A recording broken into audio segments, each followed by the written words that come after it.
Well, I'm Dr. Sherman Silber, and I'm delighted to be able to speak here at Kazakhstan.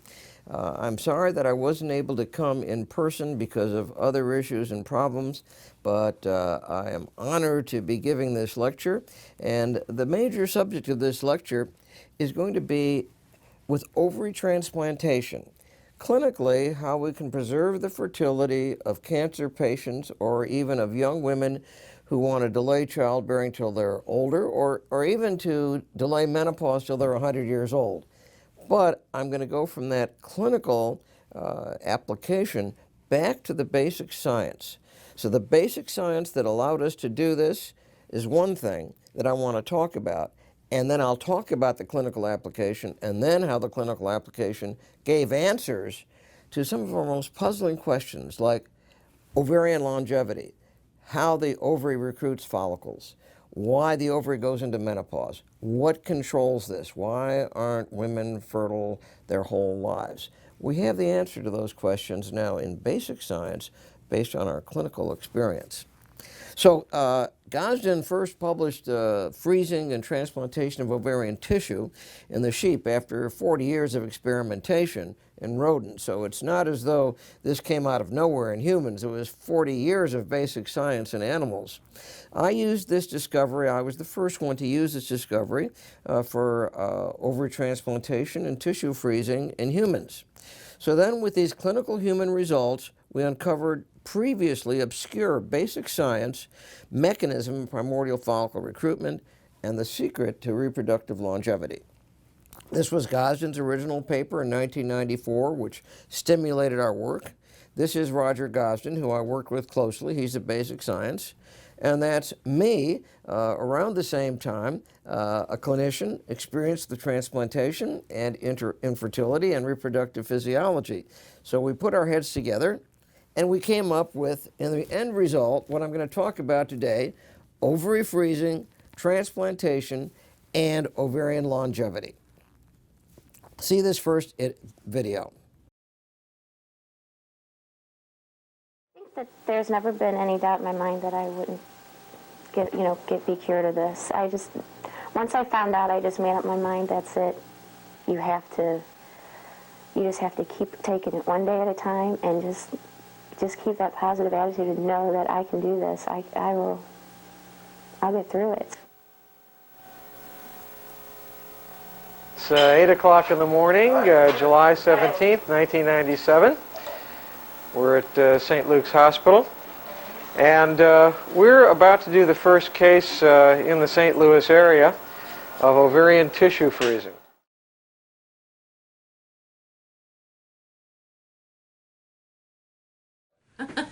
Okay, well, I'm Dr. Silber, Sherman Silber, the Infertility Center of St. Louis, and we really have a treat right now. This is Jennifer, who at 24 years of age, I'm right on that, Yes. right? Came down with a terrible case of leukemia. They thought she was going to die, but just to be safe, in case she lived, when she did, and was cured, we would freeze her ovarian tissue. So that was like 20 years ago. And this is the first case that we ever did, and we're the only ones right now really actively with a program in the whole United States. And it's been a long time, and we didn't know that we'd be able to transplant the tissue back, and we didn't know if we could culture the tissue. And here she is now. We had her on Facebook Live several months ago, and she was happily pregnant, and now look what we have. Now she's 44 years old, if I can reveal that, with a 24-year-old ovary, and a beautiful baby. What's her name again? Madeline Grace. Madeline Grace. So here is the second case I will show you. These are dramatic cases. The fact that I couldn't have children really scared and frightened me. 2 years ago, at the age of 21, Melissa was diagnosed with Hodgkin's lymphoma. She was told her treatment would include very high doses of chemotherapy. I thought, I'm young, I can do it. The odds are looking really great for me. Hodgkin's lymphoma, very curable. And then I really started looking into my papers and my books that you get, and I came across fertility. And I burst into tears. I don't have a biological clock anymore. He took it away from me. So when I'm ready to have kids, it's not going to be a problem. Well, Melissa, this is a fantastic moment for all of us. It is. I mean, when are you going to have the baby? We are scheduled for a week from yesterday, so six more days. 6 more days, and you look really ripe. I am very ripe, yes. And that is Melissa's baby, delivered a week after that interview. So what I wanted to show were 3 interesting cases where we had interviews back in 1997 when they thought they were probably going to die, but if they survived, they wanted to be able to have a baby. We froze the ovary tissue, not really knowing whether it was going to work or not, and now we see them 13 to 20 years later with their babies from this procedure that was considered experimental back in 1997 when we first started doing it.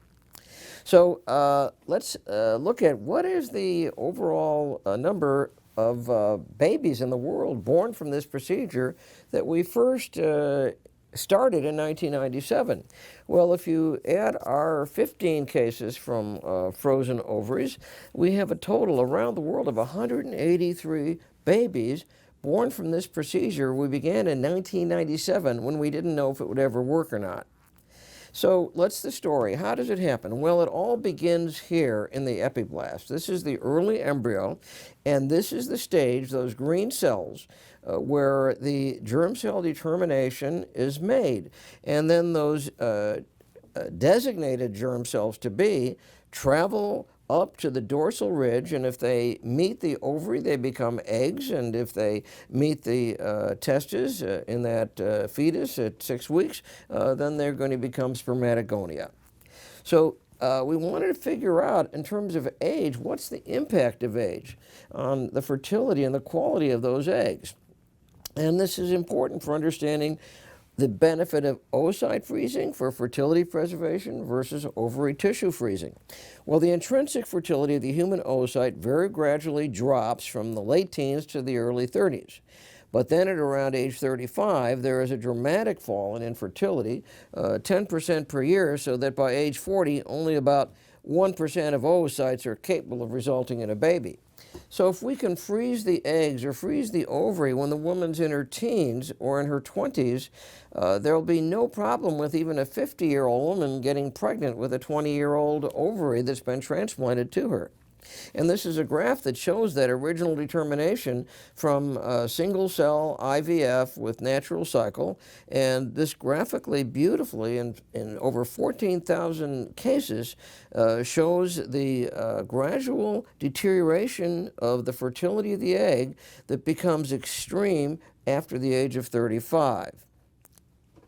And then if you look at minimal stimulation compared to natural cycle, you can see it's the same. There's an extremely high fertility rate in young eggs, and it drops down as the woman gets older, and it's very dramatic after age 35. Now you compare minimal stimulation and natural cycle to standard ovarian stimulation on the bottom, and you can see that with minimal stimulation or with natural cycle, the live baby rate per egg is 4 to 5 times higher than with eggs retrieved from maximal COH or ovarian stimulation. Now, in terms of how many eggs you want to have frozen in a patient to give her a 97% chance of having at least one baby. Anna Koba worked this out with her egg freezing program, and you can see that you need 30 frozen oocytes to have an 84% chance of having at least one baby. But if you want to have a 97% chance of having at least one baby, you need to have 40 frozen oocytes. So for most cancer patients, the oncologist isn't going to allow you the time to accumulate this many oocytes. And so what about ovary tissue freezing? You don't require any time for that. You can take out the ovary and freeze it, and the next day the woman can start on her chemotherapy, radiation, or any of her sterilizing cancer treatment. So we wanted to know whether taking out an ovary really hurts a woman in any way.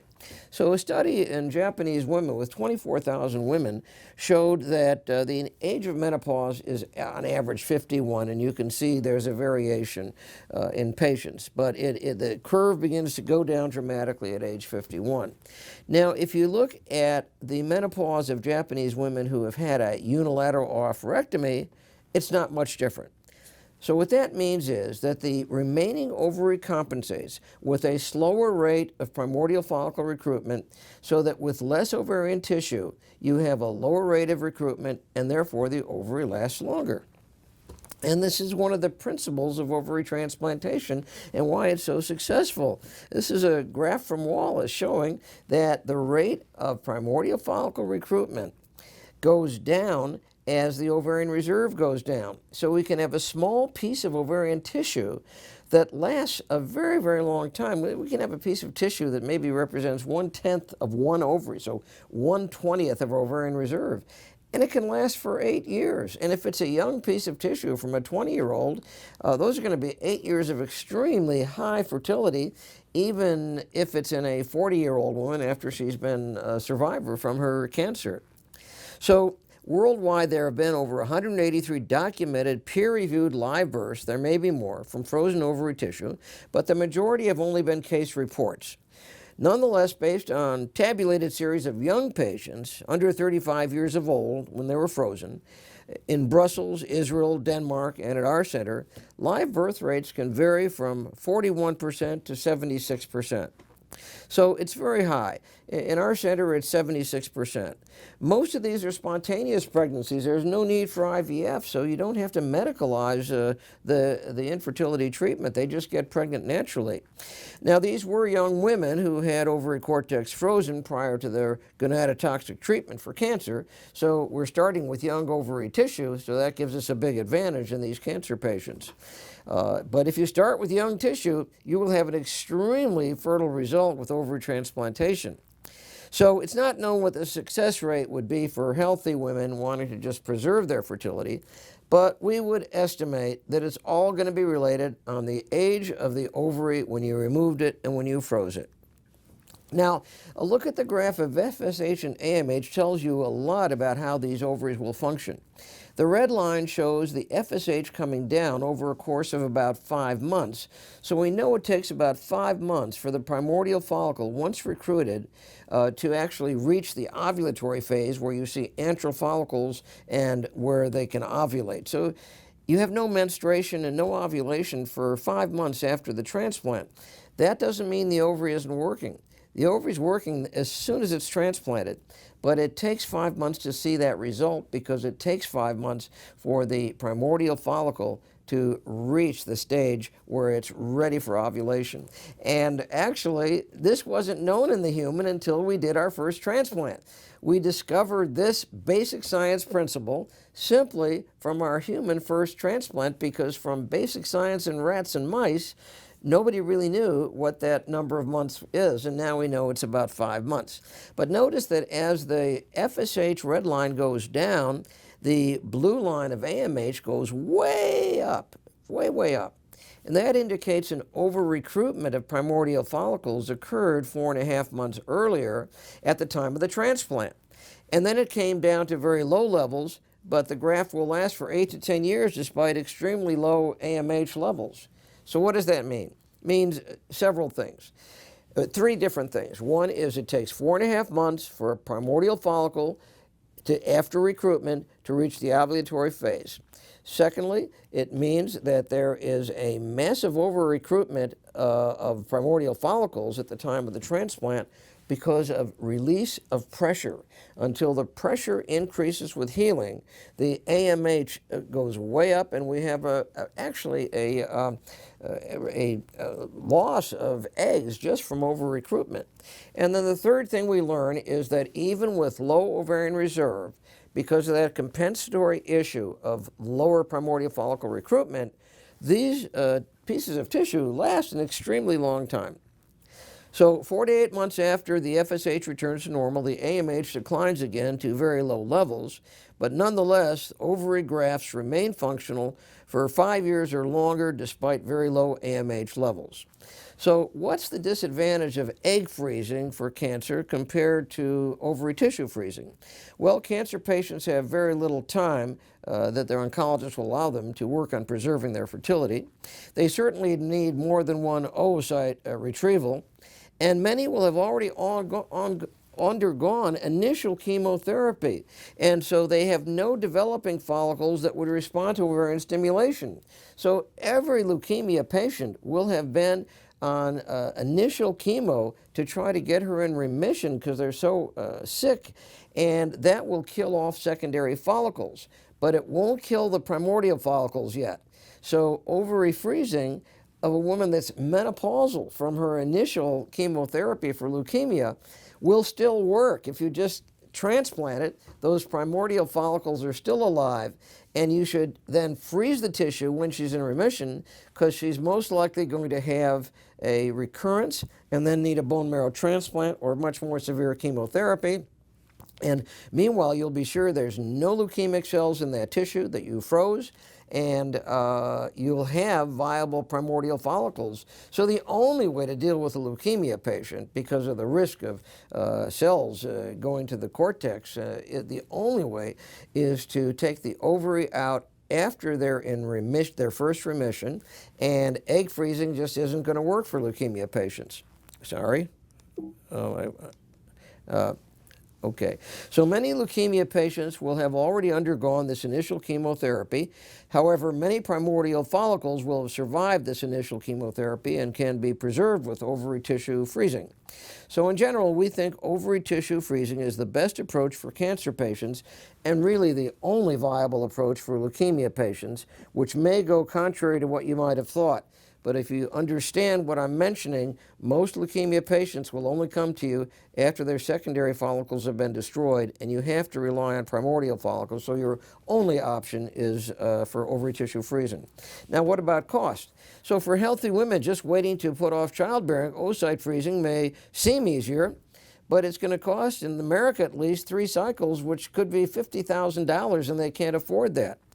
So the expense is absolutely outrageous for oocyte freezing. But for taking out an ovary and freezing it, in the United States, the cost would be about $6,000, no hormonal stimulation, no wasted time. It's an outpatient procedure, minimal pain post-op, and they can go right into their chemotherapy. And these are women that otherwise would be in menopause, and you can just take out that ovary immediately. And the cost is ridiculously low compared to egg freezing. So let's talk a little bit about ovary tissue transplants. All the primordial follicles, which is what we care about with ovary freezing, are located in the outer cortex. The outer 1 millimeter of the ovary, that cortex that's often thrown away, has all the eggs. Everything inside is just loose, unimportant areolar tissue. It's soft tissue. And when follicles develop to become eventually Graafian follicles, they develop towards the soft inside. In other words, there's high pressure in the ovarian cortex, which is solid scar tissue, basically, fibrous tissue, and recruitment occurs, if you look at this slide, toward the inside always. Then once a great big follicle is developed over a period of 4 months, of course, it explodes through the surface and it ovulates, so it looks like it was developing towards the surface. But no, no, no, no. These follicles develop not towards the tough outer surface, but develop towards the inside, which is soft. So that implies what we've now discovered is that the mechanism for ovarian follicle recruitment is simply tissue pressure. Here's another example in another animal. In all the mammals, you see this. All the eggs are located, primordial follicles, in that outer millimeter, which is tense, fibrous tissue. And that tissue pressure is what controls the arrest of primordial follicles and the gradual recruitment and release of primordial follicles. If we didn't have that mechanism of arresting the primordial follicle because it goes into meiosis in the early fetus, then a girl would be born with no eggs.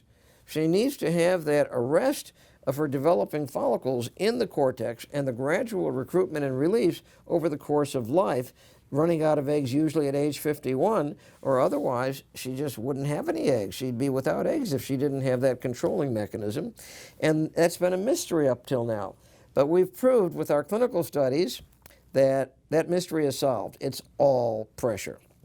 So here's what a slice of ovarian cortex looks like that we're about to freeze, or about, if it's thawed, we're about to transplant back into the patient. This is where all the primordial follicles are located. This is all we care about. There's 200 of these follicles in every ovary in a young woman. And you don't see them, they don't show up on ultrasound, but this is the ovarian reserve. And that's what it looks like if you don't do histology. If you're about to freeze or transplant that piece of tissue, you make it thin, about 1 to 1.5 millimeters in thickness. That allows for freezing and thawing, and you can transplant it just as easily as a skin graft. So this is the way we prepared for vitrification. We prepare very thin slices. And you can see we just go to the cortex only. The medulla is not important. We make it very, very thin and put it on a copper grid. And I can go over the details of the solutions, but just like with eggs, you put it in first a equilibration solution for 25 minutes, then in a vitrification solution for about 15 minutes, or until the slices actually begin to drop to the bottom of the test tube. It's so simple to know when you have had enough absorption of the vitrification medium into the tissue. First, the tissues float on this highly viscous vitrification media, and then they finally begin to get heavy enough that they drop to the bottom. And that's when you know you've had them in vitrification solution long enough. There they are at the bottom of the test tube. And then we can take them out, put them on a copper grid, and instantly put them into liquid nitrogen. And this vitrification is so much easier to do than slow freeze. We did all our early cases with slow freeze, but we just threw away our slow freeze machine because vitrification is so much easier. So for thaw, it's a similar thing. The metal strip is immersed directly into 40 milliliters, a large volume of 1 molar sucrose at 37 degrees for a minute. And you stir it, and then you transfer it into 0.5 molar sucrose for 5 minutes at room temperature, and now they sink, and then you wash them twice. There's no ice crystal formation, and that's how you thaw the vitrified tissue. Very simple. This is what fresh human tissue looks like before you freeze and thaw it, and this is what it looks like after vitrification and thawing. No pathologist can tell the difference. They absolutely look the same. Vitrification does 0 damage to that tissue. However, slow freeze will damage over 50% of the oocytes will die from slow freeze. I don't think it's a terrible problem because you're starting out with 200,000 oocytes. So if you kill 100,000, it really isn't clinically significant. So I'm not trying to bash slow freeze. I'm just saying that vitrification is really perfect. Slow freeze damages a lot, but clinically, it doesn't really matter that much because you have so many eggs to start with. So we're okay whether you do slow freeze or vitrification, just that vitrification is a lot easier and simpler. So here's a video of what it looks like after we thaw the pieces of tissue. These are pieces of vitrified tissue, and we're quilting them together first on the bench under ice. We are very, very careful not to have a long, warm ischemia time. So we do, after the thawing, we keep everything on ice so that it doesn't warm up. It's just like a kidney transplant or a heart transplant. If you keep it at 4 degrees, then you can keep it cold for a long, long time. So after we've done that, then we put it immediately onto the denuded medulla of the recipient. So this is frozen tissue from a woman who was sterilized by her cancer treatment, and then using 909 interrupteds microsurgically, we replace it back to where it originally would have come from, to the denuded ovary, And you'll notice that we have the fallopian tube in perfect position, and we make sure to avoid any adhesion formation, because what we want is the fallopian tube here to be able to pick up the egg from the surface of the ovary tissue whenever the follicle is ovulated, because all these women get pregnant spontaneously and don't really need IVF. In fact, IVF is difficult in these patients, so you want them to get pregnant spontaneously and naturally. So here's another example. We don't want to have hematomas under the suture line, so we'll put in sutures, pressure sutures, from underneath of the graft to the medulla and tie it really tight, so that just like plastic surgeons put a pressure dressing on their skin grafts, we want to have a guaranteed pressure for this, it's like a skin graft, for this ovary tissue, so that we don't develop microhematomas. That gives you the most rapid revascularization. And here you can see whether it's a fresh or frozen graft, the FSH comes down to normal level in 4 or 5 months. And here's another example of what I showed you before. FSH comes down to normal within 4 or 5 months, and that's when the AMH goes sky high, and then it comes down to very low levels. Now, this is a composite graph of all this phenomenon made by Helen Skoletsky at MIT, statistically very beautiful for us, showing that you can expect the red line, the FSH, to come down within 4 or 5 months, and the AMH to go to extremely high levels, at least for that little piece of tissue, and then come down to even very, very low levels. So we have an over-recruitment of primordial follicles because of decreased tissue pressure at the moment of the transplant, and then it recovers and that over-recruitment goes down, but we do have a depletion of follicles from that over-recruitment, but it doesn't matter because with a reduced number of follicles, there is a reduced recruitment rate of primordial follicles, a compensatory phenomenon that I showed you from that Japanese study of menopausal age in women who had a unilateral oophorectomy and women who didn't have a unilateral oophorectomy. So what are our results? Well, with our fresh transplants for identical twins, I think it's well known that we had a 78% pregnancy rate. And for our frozen transplants, we have a 79% pregnancy rate. So we have healthy babies from fresh ovary transplant, 11 healthy babies from 7 of 9 transplants, fresh. Now, what about for the frozen transplants, for the cancer patients? Well, we have 15 healthy babies from 11 of 14 of these transplants. That's still a 79% pregnancy rate. Now, 2 of them are from vitrified tissue and 13 from 10 slow freeze tissues. And the reason is that most of our early freezes were slow freeze. Later on, we started doing vitrified. So we don't have as many results with vitrified because we started doing it later. But I don't think it's going to make a difference in terms of your success rate. So we have a total of 26 healthy babies from ovary transplant, with 15 of those healthy babies coming from frozen ovary transplants. Now, this is a very busy slide, but if you want to hang on this and study this, you'll see all the details I'm describing to you. And if you look all the way on the right-hand side, you see that these bits of ovary are still functioning over 2,000 days after the transplant, still functioning. And so these little pieces of ovary tissue last a very, very long time, and the pregnancy rate is phenomenal. With just 14 cases, we have 15 babies. Here's a 78.9% pregnancy rate, only 1 miscarriage, which is a 9% miscarriage rate, and they all get pregnant spontaneously without IVF. So this is just showing the results with slow freeze, which are quite good, with 13 babies out of 10 cases. And this is the result with vitrification, with 2 babies out of 4 cases. Not as big a number, but obviously good results.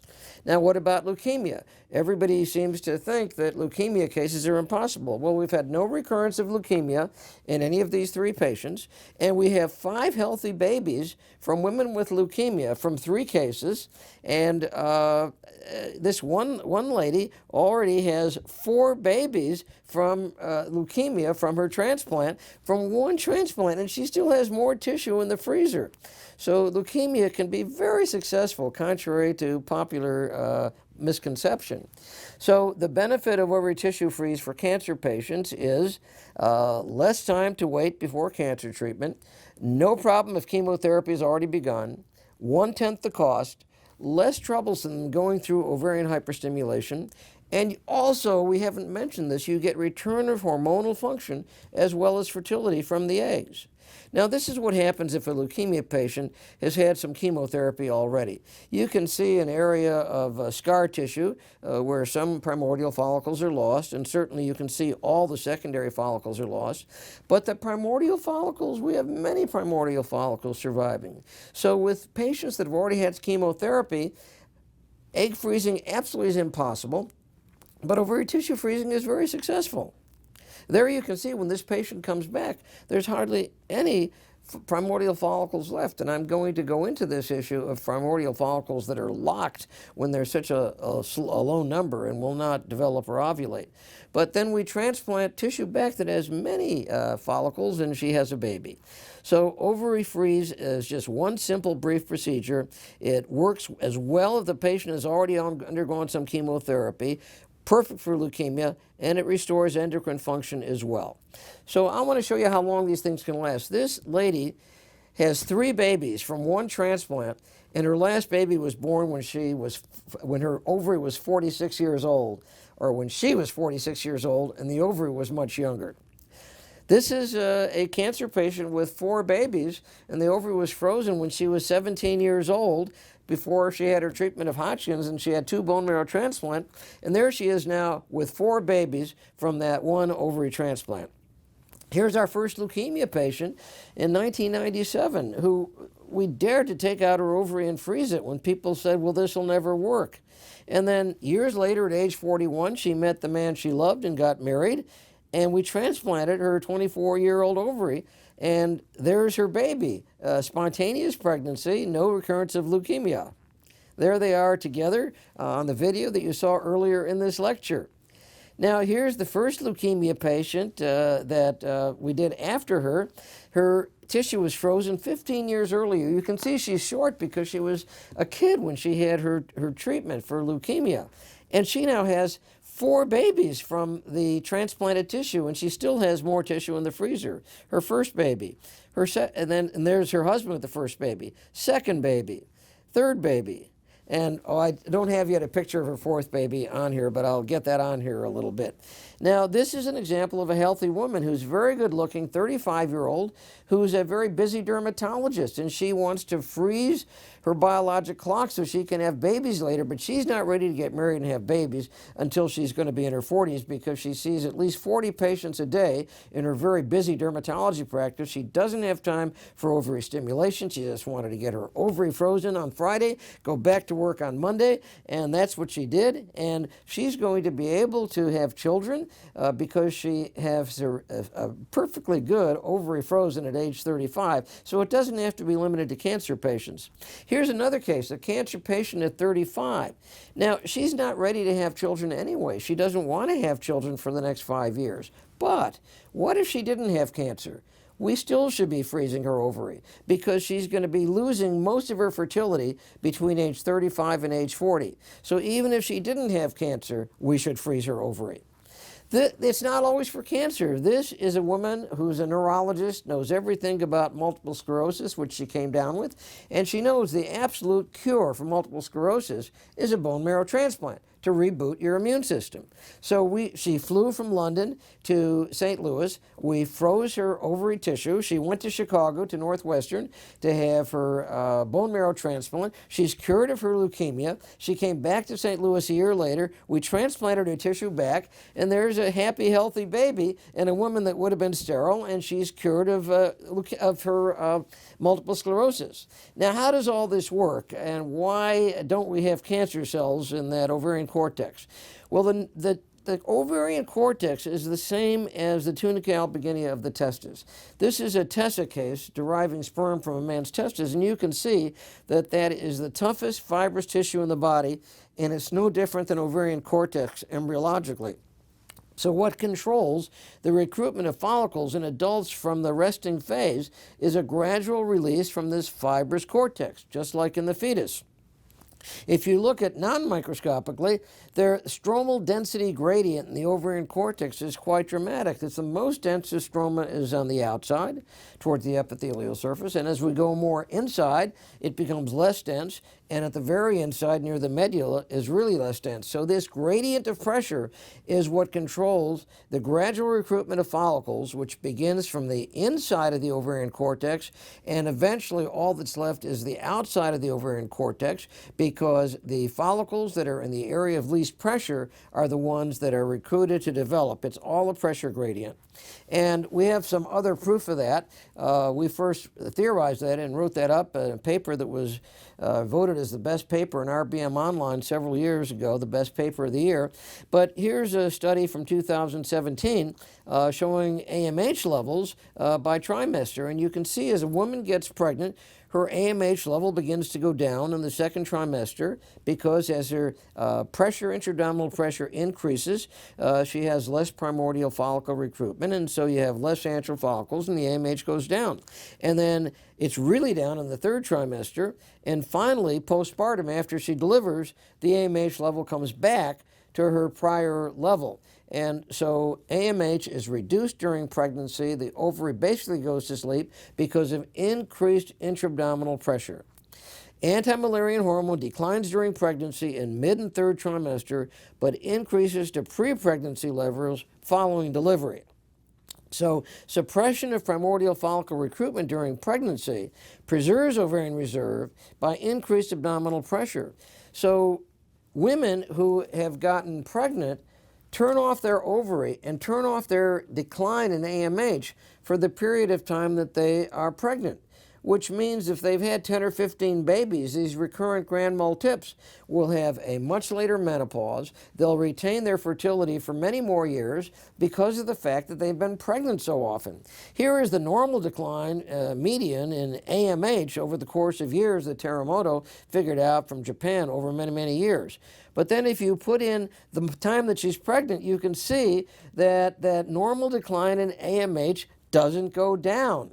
And so you preserve the ovarian reserve by virtue of the pregnancy, and then it continues its normal path down after the pregnancy is over. So let's go into a little bit more about this whole issue of pressure controlling ovarian longevity. We have collaborated with Dr. Hayashi, Katsuhiko Hayashi, in Japan, in Kyushu, and me, and this is a funny picture of us working together in Kyushu. I call him the X chromosome and me the Y chromosome, because he's tall and I'm short. And I won't go into this in great detail, but just to summarize it, if you make eggs in vitro through skin cells that are transformed to stem cells, and the stem cells are transformed to PGCs, and the PGCs are transformed to oocytes, and we know that's been done. He reported this 4 or 5 years ago. We can make baby mice from this that are quite fertile. So baby mice whose mother, actually we used her skin cells rather than her ovary to make this baby mouse, and then they make more baby mouse, and so the grandmother of the second generation mouse, it was her skin and not her ovary that resulted in her grandson or granddaughter. So it's quite amazing that we can convert somatic cells into germ cells, and it works in mice, and we know it's going to work in humans. That's what we're working on right now. But the interesting thing is here, in vivo, you cannot culture those primordial follicles. They are locked. They do not move. They are locked because of intracellular FOX3 gene, which is made to go intracellular because of the increased pressure in the ovarian cortex. But when you make oocytes, just in vitro, without ovarian tissue, from just fibroblasts, those cells can't be locked, and you can't prevent them from going on and developing into mature eggs. You can't preserve them. They just keep on developing. So that's one more proof. Ovarian tissue, the primordial follicles are locked and don't go anywhere, but the eggs that are developed in vitro, you can't stop them from developing and becoming fertile and becoming a baby. And that just shows the difference between in vitro and vivo-derived oocytes. Again, proving our point that it's the pressure of the ovarian cortex that preserves fertility. So the most mature oocytes in the ovary are the primordial follicles, and we know they're dormant. It used to be by an unknown mechanism They're surrounded by these granulosa cells, but also by these tough fibroblast cells. And our research now is showing that it's that pressure that holds them and keeps them from developing. Now, how does that work? Well, we know that there is a pressure-related phenomenon that was studied in bioengineering that can create nuclear rotation. So we'll show you some of that. If we increase the pressure in the incubator of these in vitro generated eggs, they begin to rotate and they stop develop. The nucleus rotates, FOX3 goes inside, and they stop developing. We were able to prove that by increasing the pressure in the incubator. There's the high pressure incubator, and we make FOX3 localize into the nucleus. When that happens, the nucleus rotates, and the then these eggs become primordial and dormant, and they don't develop, and they are arrested, really. So this is kind of a video picture of it, and you can see these cells that are shifting around and beginning to rotate. And you can see that the cells here on the outside are rotating more than the cells on the inside are rotating. But we'll show it even further here, where you can see that with pressure, there's no movement of these nuclei at all. Once again, you can see a normal rotation of these cells before a dynein inhibitor. And when you put on a dynein inhibitor, then there's no rotation of these cells.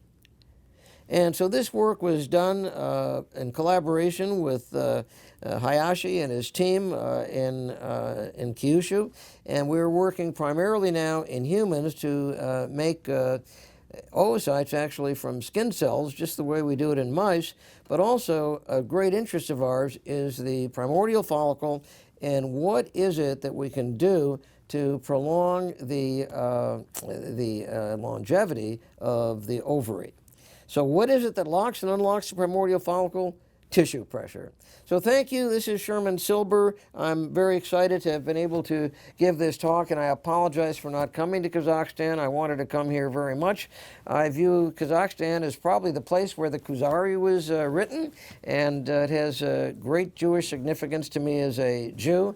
Kazakhstan is a country of great tolerance and democracy, and people living together of different religions and harmoniously, and I so wanted to see it, but I wasn't able to, and I apologize for that. This is Sherman Silber, and I hope you have a great rest of the meeting.